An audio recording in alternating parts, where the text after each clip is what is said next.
우리 시간에 같이 한번 기도하겠습니다. 오늘 기도할 때는 여러 번 기도했지만 그래도 여러분 같이 좀 기도해 주셨으면 좋겠습니다. 오늘 대치동 초소 이전을 위해 좀 기도했으면 좋겠습니다. 저희 더 바이블 처치가 하나님의 은혜로 하나님이 대치동에 초소를 마련해 주셨고 그곳에 가기 위한 여러 가지 준비를 하고 있습니다. 하드웨어적인 준비는 당연히 해야 되지만 그보다 그에 앞서 우리의 마음의 준비가 더 중요할 것 같습니다. 하나님이 어디를 인도하든 우리의 마음이 언제나 주님께 고정될 수 있게 해달라고, 시선을 주님께 두게 해달라고 그렇게 기도했으면 좋겠고, 공간보다 항상 주님을 먼저 생각하고 묵상하는 우리 더 바이블 처치 모든 성도님들 되게 해달라고 우리 같이 한번 기도했으면 좋겠습니다. 기도하겠습니다. 하나님 아버지, 이 시간에 우리가 초소 이전을 놓고 기도하면서 우리 자신의 영적 리모델링을 위해 기도합니다. 하나님은 하나님의 하실 일을 하실 것입니다. 그러나 우리는 하나님 앞에서 늘 겸비되어 있어야 될 것이고 말씀 앞에 늘 깨어 있어야 될 것입니다. 하나님, 우리가 초소 이전을 하면서 놓치지 말아야 될 것이 있다면 오히려 하나님입니다. 하나님을 잊고 그냥 막 분주하게 움직이기보다는 항상 주님의 마음을 먼저 묵상하고 주님의 뜻이 어디에 있는지를 아버지 하나님 분별할 수 있는 분별력을 우리에게 허락하여 주시옵소서. 주님을 바라봅니다. 주님을 의식하기를 원합니다. 주님을 찾기를 원합니다. 주님을 구하기를 원합니다. 주님이 어디에 있는지 항상 거기에 내 마음을 둘 수 있는 우리 모두가 되게 하여 주시옵소서. 아버지 하나님, 무엇보다 초소 이전을 가능케 해주심에 감사합니다. 하나님은 이미 우리 교회를 향한 계획이 있는 줄로 믿습니다. 그 계획을 우리가 더듬어 잘 찾을 수 있도록 도와주시고 주님께 순종하는 교회, 주님께 순종하는 우리 한 명 한 명이 되게 하여 주옵소서. 예수님의 이름으로 기도합니다. 아멘. 네, 오늘은 사무엘하 22장입니다. 사무엘하 22장 29절에서 51절까지 말씀인데 길기 때문에 44절에서 51절을 읽고 말씀은 29절부터 51절을 나누겠습니다. 오늘 사무엘하 22장 29절에서 51절인데 44절에서 51절을 읽고 말씀은 29절에서 51절을 나누겠습니다. 44절 시작. 주께서 또 나를 내 백성의 다툼에서 건지시고 나를 보존하사 모든 민족의 으뜸으로 삼으셨으니 내가 알지 못하는 백성이 나를 섬기리이다. 이방인들이 내게 굴복하며 그들이 내 소문을 귀로 듣고 곧 내게 순복하리로다. 이방인들이 쇠약하여 그들의 견고한 곳에서 떨며 나오리다. 여호와의 사심을 두고 나의 반석을 찬송하며 내 구원의 반석이신 하나님을 높일지로다. 이 하나님이 나를 위하여 보복하시고 민족들이 내게 복종하게 하시며 나를 원수들에게서 이끌어내시며 나를 대적하는 자 위에 나를 높이시고 나를 강포한 자에게서 건지시는도다. 이러므로 여호와여, 내가 모든 민족 중에서 주께 감사하며 주의 이름을 찬양하리이다. 여호와께서 그의 왕에게 큰 구원을 주시며 기름 부은 받은 자에게 인자를 베푸시며 영원하도록 다윗과 그 후손에게로다 하였더라. 아멘. 그 사람의 됨됨이를 알려면 그 사람의 언어를 보라는 말이 있습니다. 그 사람의 평상시에 말을 보면 그 사람이 어떤 생각을 갖고 살아가고 가치관이 어떻고 또 가정에서의 모습은 어떨지를 상상할 수 있다는 것이죠. 왜냐하면 말은 속이지 못합니다. 그 언어가 무의식 중에 툭툭 튀어나오기 때문에 그 언어를 보면 그 사람을 알 수 있습니다. 저는 사도 바울을 볼 때 이 사람이 완전히 변화되었다는 것을 알 수 있는 부분이 있었습니다. 원래 사도 바울은 다메섹에서 주님 만나기 전에 굉장히 공격적인 언어를 자주 사용하는 사람이었습니다. 근데 그가 다메섹에서 주님 만나고 그 언어를 잘 추적해 보십시오. 나의 나된 것은 모든 것이 하나님의 은혜로다. 원래 그는 나의 나된 것은 나의 능력 때문이다. 이렇게 말하는 사람이었습니다. 근데 그의 언어에 하나님의 은혜가 들어가고 평강이 들어가고 샬롬이 들어갑니다. 그러니까 사람이 완전히 바뀐 것이죠. 주님 제대로 만나면 언어 바뀌게 되어 있습니다. 오늘 다윗도 마찬가지입니다. 사무엘하 22장은 사실 사무엘서 전체에서 부록과 같은 그런 성격을 지닙니다.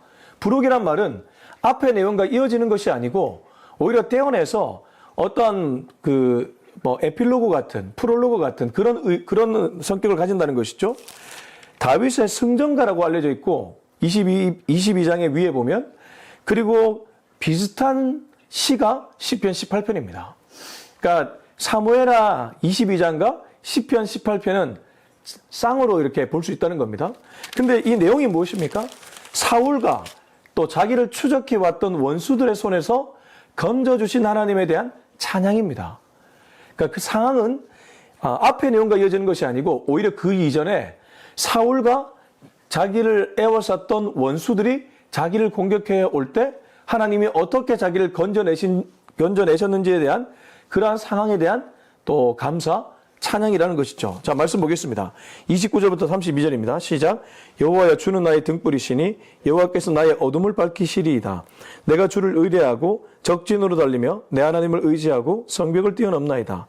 하나님의 도는 완전하고 여호와의 말씀은 진실하니 그는 자기에게 피하는 모든 자에게 방패시로다. 여호와 외에 누가 하나님이며 우리 하나님 외에 누가 반석이냐. 자, 여기서 다윗이 사용하는 언어를 잘 보십시오. 우선 29절에는 등불. 여러분, 등불이 무엇입니까? 이게 집에서 등불을 밝힌다는 것은 어두울 때 그 빛을 통해 주변을 밝히는 게 등불 아니겠습니까? 그래서 이어지는 그 구절에서 말을 하죠. 여호와께서 나의 어둠을 밝히신다.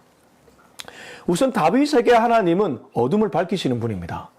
자기가 깜깜한 곳을 지나갈 때 주님을 떠올리면 그 깜깜함이 사라진다는 것입니다. 여러분, 혹시 인생의 문제 앞에 너무 깜깜함을 느끼고 있습니까? 어떻게 해야 될지 모르는 깜깜함이 여러분 눈앞에 있습니까? 주님의 마음, 주님의 말씀을 많이 묵상하시기 바랍니다. 왜냐하면 주님의 마음이 내게 들어오고 주님의 말씀이 내게 들어오면 깜깜함이 점점 사라져가기 때문입니다. 문제가 당장 해결되는 것은 아니지만 주님이 내 마음에 들어오면 문제가 달리 보이기 시작한다는 뜻입니다. 이거 굉장히 중요합니다. 여러분, 언제나 우리 인생에는 문제가 있습니다. 자녀 문제, 관계 문제, 직장 문제, 교회 안에서도 관계 때문에 힘들어하는 것들이 있지 않습니까? 그때 빨리 주님과 접속이 되어야 됩니다. 왜냐하면 주님은 등불이고 어둠을 밝히시는 분이기 때문입니다. 어둠이 물러갈 줄로 믿습니다. 자, 30절. 내가 주를 의뢰하고 적진으로 달리며 내 하나님을 의지하고 성벽을 뛰어넘나이다. 여기 보면 30절에 의뢰와 의지라는 단어가 보이실 겁니다. 다윗은 이 하나님을 언제나 의지하고 의뢰했습니다. 기댈 수 있는 곳에 기대야 됩니다. 기댈 수 없는 곳에 기댔다가 실망만 하게 되죠. 크면 부모도 기댈 존재 아닙니다. 그렇지 않습니까? 장성한 자녀들이 부모를 기대했다가 오히려 실망할 수도 있습니다. 부모도 자녀에게 기대했다가 실망할 수도 있습니다. 그래서 인간은 언제나 하나님을 기대해야 됩니다. 하나님 외에 다른 모든 것들은 사실 의지의 대상이 아닙니다. 여러분, 교회 안에 목회자도 여러분의 의지 대상 아닙니다. 그렇게 의지하게끔 만드는 것이 오히려 잘못된 것입니다. 목회자가 정말 잘한다면 그 사람은 성도들이 끊임없이 하나님을 의지하도록 만들어야 됩니다. 왜 말씀 읽어야 됩니까? 말씀 읽지 않으면 말씀을 전하는 사람을 자꾸 의지하게 됩니다. 그러나 말씀을 읽으면 말씀 자체가 대신 하나님을 의지하게 된다는 것이죠. 사람은 기대를 저버립니다. 그러나 하나님은 기대를 저버리지 않는 유일한 분인 줄로 믿습니다. 다윗은 그걸 알고 내가 주를 의뢰하고 하나님을 의지했다고 합니다. 이게 정말 지혜로운 삶이죠. 자, 31절. 하나님의 도는 완전하고 여호와의 말씀은 진실하니. 자, 여기 두 가지가 나옵니다. 하나님의 도, 여호와의 말씀. 같은 말입니다. 하나님의 말씀은 완전하다고 합니다. 그리고 하나님의 말씀은 진실하다고 합니다. 그렇기 때문에 모든 사람에게 방패가 된다고 얘기합니다. 여러분, 다른 모든 것들은 불완전합니다. 우리가 살아가는 세상에서 어떤 것도 완전한 것은 없습니다. 모든 것이 다 불완전합니다. 근데 딱 하나가 완전합니다. 바로 하나님의 말씀입니다. 그렇기 때문에 제가 주야장천으로 여러분께 통독하라고 말씀드린 겁니다. 완전한 것은 이거밖에 없습니다. 세상의 모든 것들은 다 불완전합니다. 그러나 완전한 게 딱 하나 있는데 바로 이겁니다. 그리고 진짜 진실함은 여기에 있습니다. 사람도 가식적인 사람 너무 많이 있습니다. 목회자에게도 속을 때가 많이 있지 않습니까? 아니, 그렇게 훌륭한 줄 알았던 인품을 가진 교회 안의 장로님도 속을 때가 있습니다. 그러니까 우리가 속지 않으려면 결국 완전한 진실, 그 진실을 담고 있는 말씀으로 들어가야 된다는 것이죠. 33절부터 35절까지 읽어보겠습니다. 시작.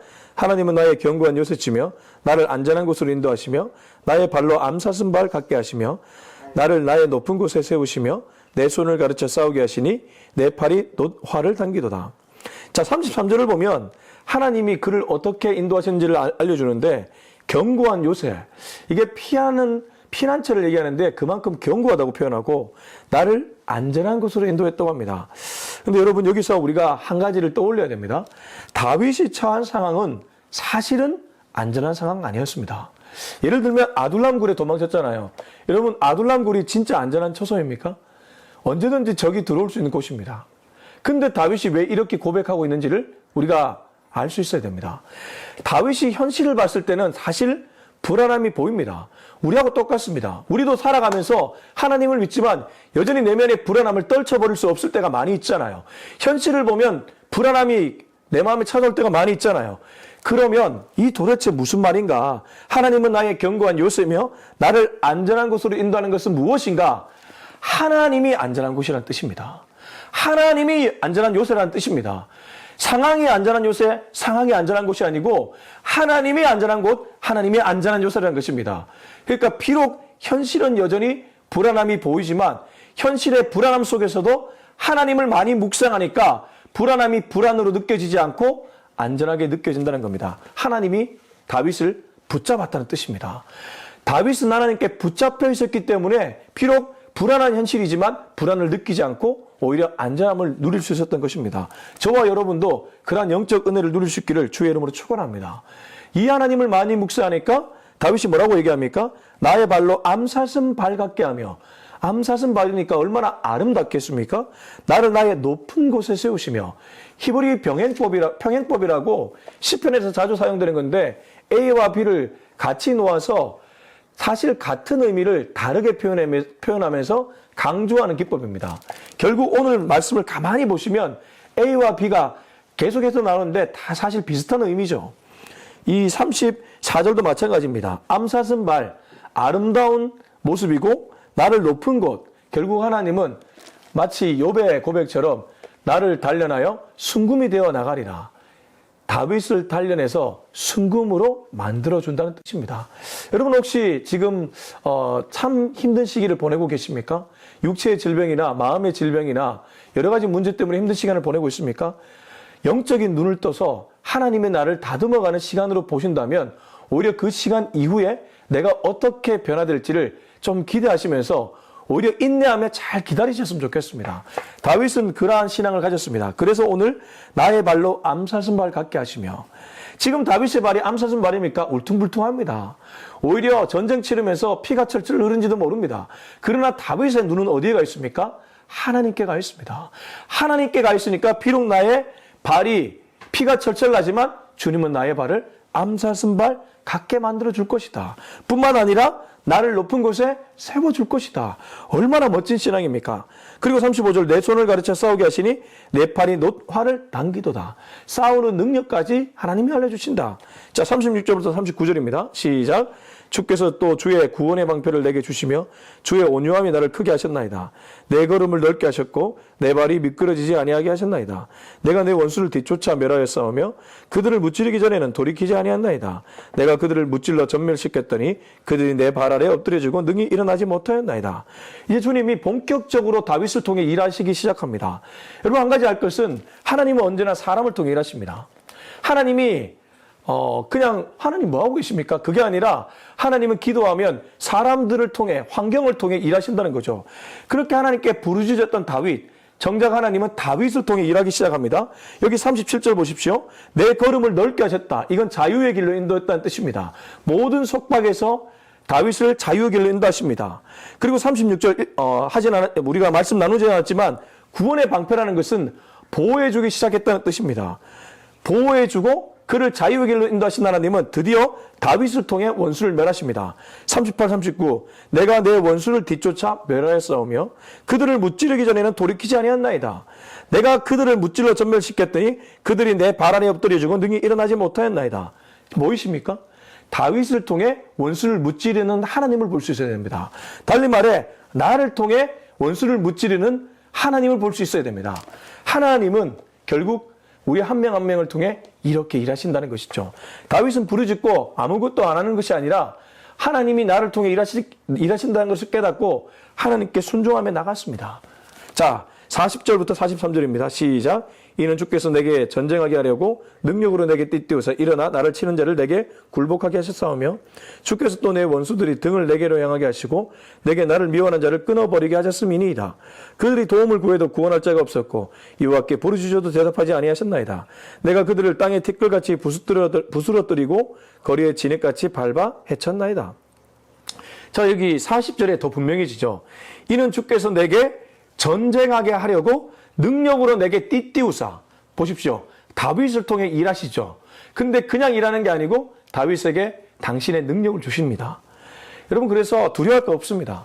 어떤 대개 내가 감당하기 어려운 문제가 나더라도 하나님만 딱 의지하고 하나님 의지하고 나가면 하나님이 능력 주시고 힘 주시고 지혜 주십니다. 여호수아가 모세를 이어서 지도자가 되었습니다. 얼마나 두려웠겠습니까? 여러분, 모세가 누구입니까? 불세출의 지도자입니다.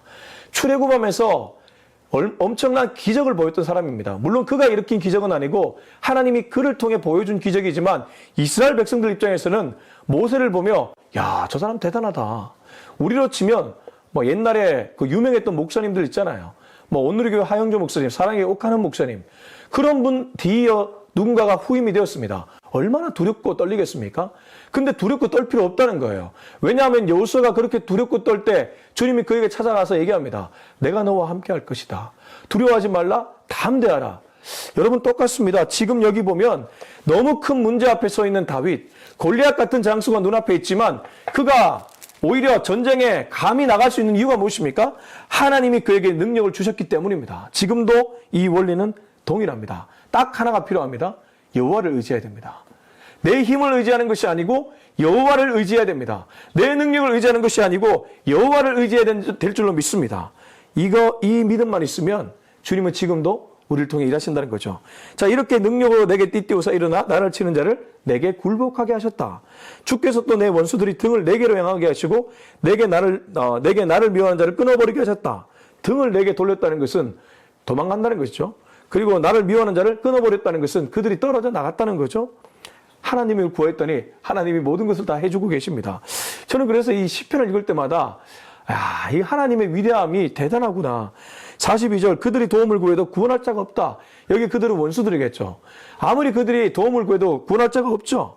여호와께 부르짖어도 대답하지 않았다. 이 말은 하나님은 내 편이라는 뜻이죠. 그러니까 다윗이 그만큼 하나님을 진실되게 사랑하니까 하나님이 다윗을 이만큼 보호해주고 있다는 뜻입니다. 자, 44절부터 46절입니다. 시작. 주께서 또 나를 내 백성의 다툼에서 건지시고 나를 보존하사 모든 민족의 으뜸으로 삼으셨으니 내가 알지 못하는 백성이 나를 섬기리이다. 이방인들이 내게 굴복하며 그들이 내 소문을 귀로 듣고 곧 내게 순복하리로다. 이방인들이 세약하여 그들의 견고한 곳에서 떨며 나오리로다. 자, 44절, 45, 46절을 보면 이방인들조차 다윗에게 소문을 듣고 굴복하는 모습이 나옵니다. 여러분, 이거 근데 다윗의 위대함으로 읽어서는 절대 안 됩니다. 하나님이 그와 함께하기 때문에 하나님이 모든 사람들로 하여금 이렇게 굴복하게 만들어주는 것입니다. 44절, 주가 주님 아닙니까? 주께서 또 나를 내 백성의 다툼에서 건져내셨다. 나를 보존했다.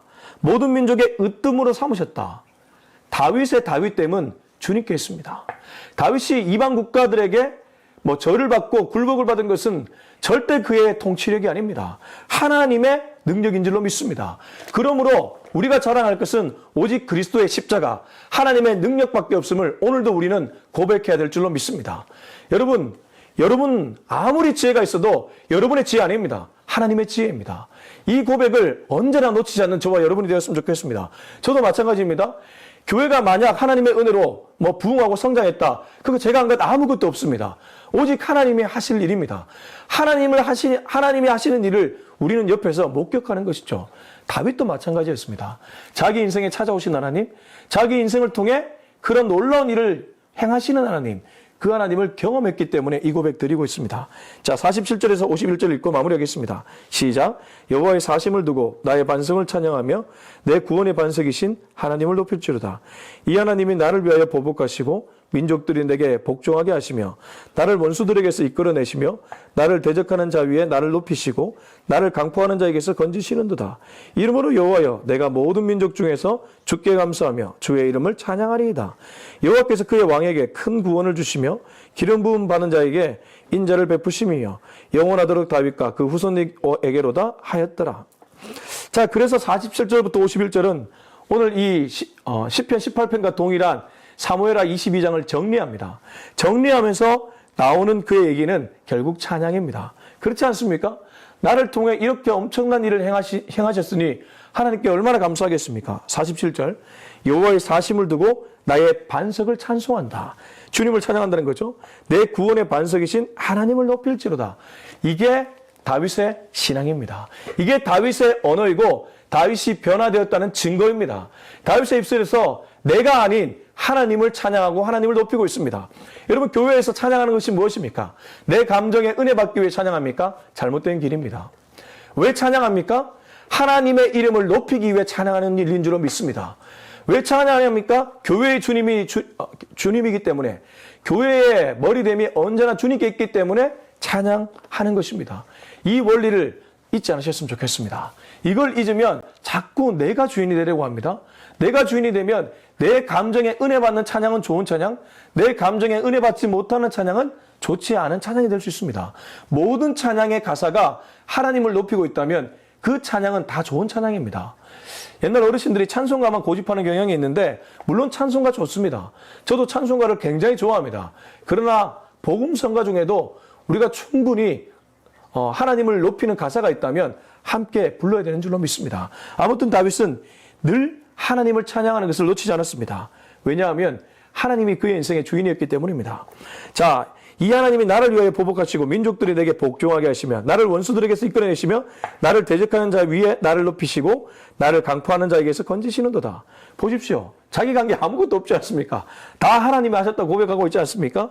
이러므로 51절 이러므로 여호와여 내가 모든 민족 중에서 주께 감사하며 주의 이름을 찬양하리이다. 주님이 하셨기 때문에 주님을 높입니다. 이 고백 아니겠습니까? 여러분, 오늘도 주님이 하실 일 기대하는 저와 여러분이 되었으면 좋겠고, 그 하실 일 때문에 주님을 드높이는 저와 여러분이 되었으면 좋겠습니다. 우리 51절 한 번 더 읽고 마무리하겠습니다.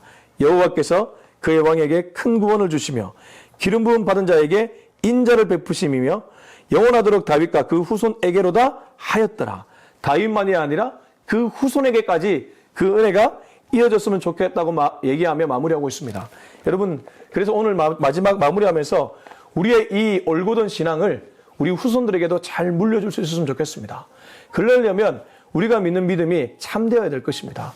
우리 믿음이 정말 영점 조정이 잘 되지 않은, 마치 믿는 것처럼 보이지만 믿음의 사람이 아닌 모습을 자녀들에게 보여줘서는 안 될 것입니다. 정말 믿는 사람답게 살아가야 될 것입니다. 내가 주인이 아니라 오히려 내가 하나님 앞에 청지기, 하인이라는 그 믿음으로 살아가야 될 것입니다. 그 믿음으로 주변을 살리고 자녀들에게 믿음의 유산을 물려줄 수 있는 저와 여러분이 될 수 있길 예수님의 이름으로 축원합니다. 기도하겠습니다. 이 시간 함께 기도할 때 주님, 오늘의 일상 속에 하나님의 간섭하심을 받아들이고 그 간섭하심이 또 내 인생을 어떻게 이끌어갈지를 기대하며 오늘도 주님을 찬양하는 입술 되게 하여 주시옵소서. 우리 같이 한번 기도하겠습니다. 하나님 아버지, 이 다윗의 이 찬양의 사무엘하 22장을 보면서 정말 많은 것을 깨닫습니다. 그의 입술은 언제나 주님의 사랑과 주님의 은혜로 가득 차 있었습니다. 그의 언어를 보면 그 신앙을 알 수 있는데 그는 언제나 하나님을 높이고 있었습니다. 주님, 저도 그렇게 살아갈 수 있기를 원합니다. 제 입술에서 나와야 될 것은 언제나 제가 아니라 주님입니다. 제가 묵상해야 될 것은 언제나 제가 아니라 주님입니다. 주님, 예배를 드릴 때도 언제나 시선을 주님께 고정할 수 있는 우리가 되게 하시고 우리의 마음속에 정말 주님으로 꽉 찰 수 있기를 원합니다.